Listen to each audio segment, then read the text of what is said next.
Olá pessoal, tudo bem? Dando continuidade à nossa aula de Scratch, hoje nós vamos falar sobre as categorias de comando do Scratch, né? O Scratch organiza essas categorias em 10 blocos, né? 10 categorias e de acordo com as suas cores. Bem, nós temos alguns tipos de blocos, são chamados de blocos de comando, bloco de função. Os blocos de comando, eles unem os blocos que são empilhados, os blocos de função retornam valores, tá? Os blocos de trigger, eles são utilizados para que abaixo desse bloco nós tenhamos uma sequência de instruções, e os blocos de controle, onde dentro desses blocos eu tenho um conjunto de blocos que será executado. Bem, a primeira categoria que nós vamos falar é a categoria movimentos. A categoria movimentos propicia dinâmica aos atores, né? Ou seja, eu posso fazer o deslocamento de um ator, girar um ator, deslizar um ator ou mudar esse ator de posição. Lembrando que um ator ele tem uma posição, né? Além da posição que ele fica, no caso, no palco, eu também tenho a direção, um ângulo desse ator. Então eu tenho vários comandos, nós vamos falar cada um desses comandos, mas eu posso mover, girar, deslocar cada um desses atores. E também eu posso saber qual a posição que um ator está em determinado movimento para que eu possa fazer interação com esse ator. Destacar aqui o comando se tocar na borda, porque quando um ator está movimentando no palco, se ele tocar numa borda, eu posso fazer ele voltar, né? Então eu posso ter esse tipo de controle. Aqui eu tenho um exemplo, né, um script desses comandos. Então o primeiro script aqui eu estou adicionando 10 ao movimento. Esse GIF, no caso, está simulando esse meu último script aqui, que ele fica repetindo 100 vezes, eu fico movimentando o passo do ator.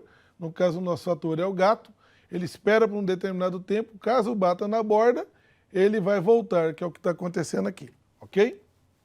A próxima categoria é a categoria aparência. Eu posso usar a aparência tanto para alterar a aparência do ator, quanto dos palcos. No caso do ator, eu posso possibilitar também a comunicação desse ator. A comunicação para nós aqui é quando aparece, no caso desse exemplo aqui, ó, o olá, oi, estão se conversando, né, e eles estão o quê? Pensando, né, ou dizendo, eu tenho que pense ou diga. Eu posso falar pense ou diga por um determinado tempo, em segundos. Né? Não só isso. Como eu posso alterar a aparência do ator, eu posso alterar o que nós chamamos de fantasia. Cada ator tem a sua fantasia, uma ou mais fantasias, são os guarda-roupas, né? E que eu posso editar lá no editor, no Paint Editor, onde eu posso incluir minhas fantasias. Então eu posso mudar fantasias de um ator, mas também eu posso mudar o palco de um ator. Lembrando que eu tenho aqui para esse palco o cenário de um ator, né? Desculpa, um cenário de um palco. Eu posso alterar esse cenário, né? Posso alterar o tamanho de um determinado ator, né? Eu posso mostrar esse ator ou não. Então, muitas vezes, eu não quero usar lá o gatinho, não quero usar nenhum ator na minha aplicação. Então, eu posso esconder esse ator, ok? Então, lembrando que esse exemplo também está lá compartilhado para vocês. Já falei sobre a fantasia. Eu tenho um ator, pode ter várias fantasias. Então, eu tenho que editar cada uma dessas minhas fantasias para que depois eu possa fazer a troca dessas fantasias. Na categoria som, eu posso manipular som. A manipulação seria, eu posso tocar o som, eu posso mudar um som, eu posso alterar efeitos desse som. Então, de novo, eu tenho todos os comandos aqui, basta eu arrastar no comando, né, e dizer o que eu quero fazer em um determinado momento com esse comando, ok? Bem, no Scratch, todas as ações ocorrem a partir de um evento. Então, num determinado evento, que seja um clique do mouse, né, quando eu clico na bandeirinha para começar, ou quando, por exemplo, eu clico numa determinada tecla, né, eu tenho um evento. E a partir desse evento eu tenho uma ação, ou eu posso ter um outro evento. Então, na categoria evento, eu consigo identificar qual o evento que está acontecendo. Nesse exemplo aqui, eu estou dizendo, ó, quando eu clicar na setinha para a direita, o que eu faço? Vou adicionar 10 a um determinado ator. E depois eu vou trocar a fantasia desse cara. Então, eu posso verificar qual é o evento e, a partir daí, identificar a ação. Já na categoria sensores, eu consigo identificar o que está acontecendo, se teve algum toque, se teve alguma mudança de cor, eu posso verificar a distância entre um ator e o mouse, né? E eu posso fazer combinações entre esses. Né? No caso do jogo Pong, que é o que eu já mostrei para vocês, eu posso verificar se uma bolinha, por exemplo, bateu numa raquete. Então eu posso verificar isso pelo sensor, ok? Bem, o que eu destaco aqui no caso da categoria sensor é que eu tenho o comando que faz a entrada de dados. Inclusive eu estou mostrando esse script aqui, que é onde a pessoa entra com o nome dele, né? Então eu estou perguntando qual é o seu nome. Né? O retorno dessa pergunta está no comando resposta, que é da categoria sensores. E depois eu estou fazendo outros comandos aqui que a gente vai aprender posteriormente. Usando ainda os sensores, eu posso então verificar se está tendo colisões entre atores, que foi o exemplo que eu disse da bolinha com a raquete. Que daqui, ó, se um determinado ator, no caso, tocou, por exemplo, na raquete. Então, se a bolinha tocou na raquete. Como é que eu sei que é a bola que tocou na raquete? Porque um script está vinculado a um ator. Então, no caso, esse script aqui está vinculado à bola. Então, estou perguntando se a bola tocou na raquete, ok? Bem, aqui está o exemplo do jogo Pong, né? No caso, esse script aqui é o script da bolinha, tá? Então, eu estou verificando aqui, que aquele resumo, se ela tocou na raquete. Lembrando que eu tenho as várias categorias, então eu tenho vários comandos de cada uma das categorias. Vocês podem depois olhar em mais detalhes cada uma desses comandos, ok? Bem, só recordando aquele algoritmo para calcular a média de um aluno, né, onde eu entro com as duas notas e depois eu calculo a média a partir das duas notas. Para eu poder implementar esse algoritmo, quando eu falo leia a nota, nota para nós é o quê? Nota é uma variável. Mas o que é uma variável? Variável é uma estrutura que nós usamos para armazenar algum valor na memória do computador. Então, sempre que a gente for implementar algum algoritmo, se a gente precisar armazenar algum valor, nós vamos armazenar em variáveis, ok? No Scratch nós temos variáveis que tipo? Variáveis numérica, texto ou lógica, que armazena valores booleanos. E no caso aqui da categoria variáveis, eu tenho vários comandos. Então, o primeiro deles é criar uma variável. Quando eu for criar uma variável, eu tenho que identificar o escopo dessa variável. O que é o escopo? É onde essa variável está disponível. Tá? Se ela está disponível em termos de visível, ela vai estar visível para todos os atores ou somente para o ator que está selecionado. Então, eu posso especificar, no caso, o escopo dessa variável. Bem, com relação aos comandos referentes às variáveis, eu posso fazer com que uma variável esteja visível ou não no palco. Então, se eu selecionar essa variável, ela vai estar visível. Se eu não selecionar essa variável, ela deixa de estar visível no palco. Além disso, eu posso mudar o valor de uma variável para um determinado valor, posso adicionar um valor a uma variável, posso mostrar, então, essa variável, ou eu selecionando aqui, ou eu posso ter um comando que em determinado momento eu digo esconda a variável ou mostre a variável, ok? Bem, então eu posso aqui, como eu já disse, mudar o valor de uma variável. O exemplo lá do jogo Pong, né, onde eu tenho os pontos, eu posso ter uma variável ponto, que eu estou começando ela com o valor 0, e depois eu posso ir adicionando pontos de acordo com determinada ação, ok? Então eu tenho lá o adicione. Bem, como eu já disse também, uma variável é utilizada no momento que a gente faz uma leitura de dados, né? Ou seja, o que é uma leitura de dados? Uma entrada de dados. Então eu tenho um comando chamado pergunte, que aí aparece uma pergunta e fica aguardando que o usuário entre com o valor. A partir do momento que ele entrar com esse valor, o resultado desse valor é adicionado ao comando resposta. Esse comando resposta, ele fica com esse valor até que uma nova pergunta seja feita. Okay? Por isso é necessário que a gente adicione a uma variável o resultado da resposta. Então eu tenho aqui, ó, mude o nome para o valor que foi respondido com o nome da pessoa. Então aparece lá, entre com o seu nome, você adiciona o seu nome. Posso mostrar o resultado e também posso alterar, né, ou seja, mudar o valor da variável nome com o que foi informado, ok?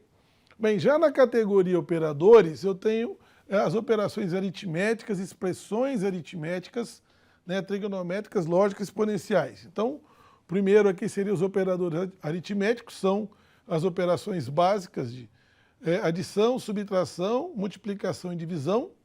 Então eu posso usar esse operador entre valores fixos, do tipo eu posso ter lá 10 vezes 5. Ou eu posso ter o operador entre duas variáveis, ou entre uma variável, ou um valor fixo e duas variáveis. Ok? Já as expressões lógicas são expressões que resultam em valores lógicos, sendo um valor verdadeiro ou um valor falso. Ok?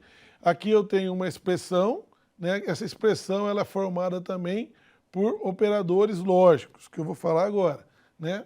Antes de falar de operadores lógicos, nós temos operadores relacionais, que faz comparações entre dois valores.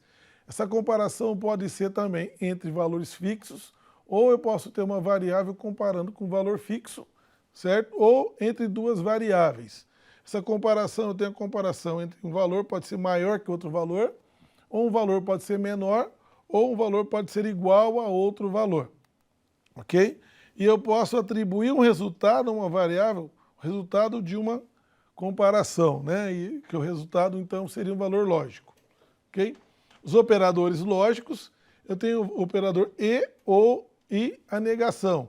O e retorna verdadeiro se ambos os operandos forem verdadeiros. Já o ou retorna verdadeiro se um dos operandos forem verdadeiro. E aqui eu apenas inverto, né, faço a inversão do valor.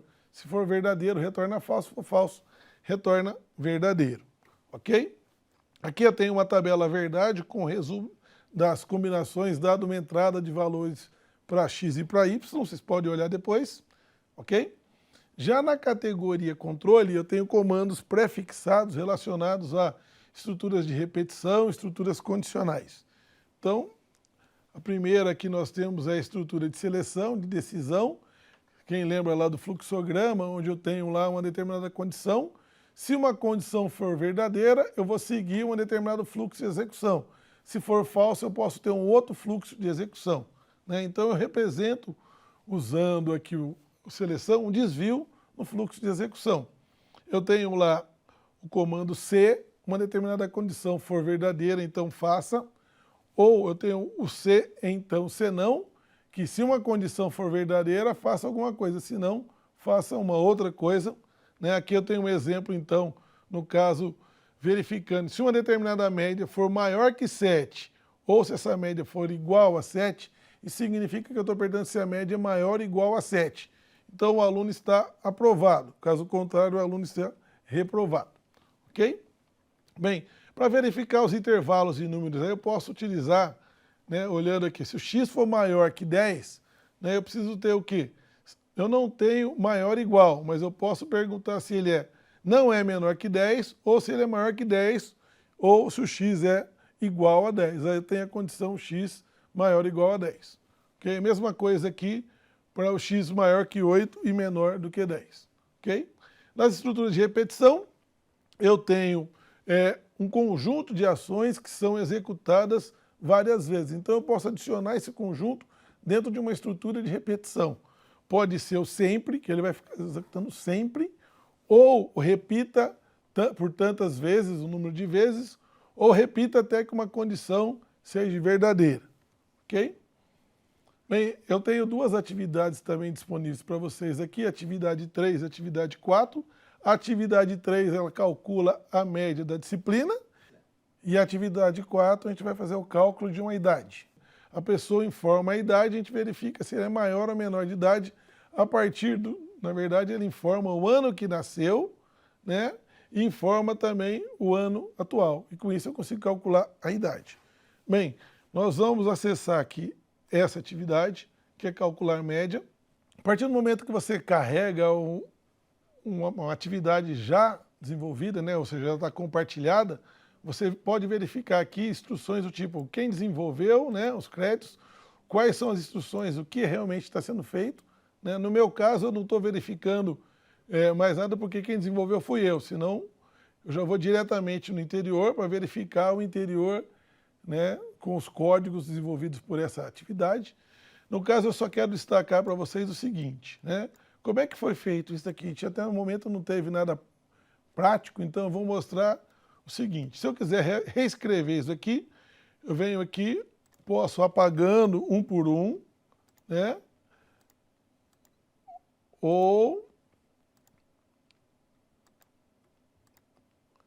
Vou deixar a parte daqui só para mostrar que eu vou fazer o seguinte, eu vou adicionar aqui, arrastar, quando for clicado em, né? Depois eu preciso fazer o seguinte, eu preciso declarar variáveis, essas variáveis já estão declaradas aqui, mas eu já disse que eu posso deixar uma variável visível ou não.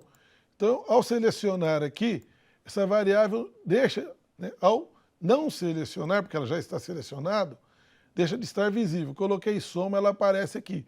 Eu posso movimentar e deixar essa variável visível em qualquer lugar do meu palco, ok? Claro que se em determinado momento ela está visível, eu quero deixar, colocar ela não visível, eu posso atribuir aqui um comando que vai esconder essa variável, ok? Bem, então eu posso continuar aqui, se eu quero fazer a leitura, eu pulso aqui, entre com o nome. Depois eu tenho que atribuir o valor que foi lido no nome para uma variável, então eu posso vir aqui, mude essa variável para, né, que variável? Eu escolho a variável nome, né, e lembrando, toda vez que eu faço uma leitura, né, o retorno sai em resposta, então eu jogo aqui em resposta, ok? Se eu clico aqui nessa bandeirinha, o que ele vai executar nesse momento? Somente as ações que estão abaixo desse bloco de trigger, ok? Então eu posso entrar com valor aqui, do tipo José, ok? E ele para aqui. O que está aqui embaixo ele executou? Não, porque não está ligado no bloco de pilhas. Ou eu faço essa ligação aqui, claro que aqui ainda falta coisas, né, para a gente finalizar, mas na próxima aula a gente vai falar um pouco mais detalhes sobre essa implementação. Só queria mostrar como é que realmente você pode arrastar os seus comandos, como é que é feita a execução a partir do clique da bandeirinha, né? Eu posso ter, como eu disse, vários blocos aqui, só que a execução é feita de acordo com o empilhamento desses blocos. Se eu empilho e executo, ele vai seguir essa sequência completa. Tanto é que aqui ele já destaca em amarelo em volta desse bloco todo que está em execução, ok? Claro que aqui não está fazendo exatamente o que está pedindo na atividade. Eu gostaria que vocês implementassem tanto a atividade 3 e a 4 e fizessem os testes para a próxima aula, ok? Muito obrigado, até a próxima aula.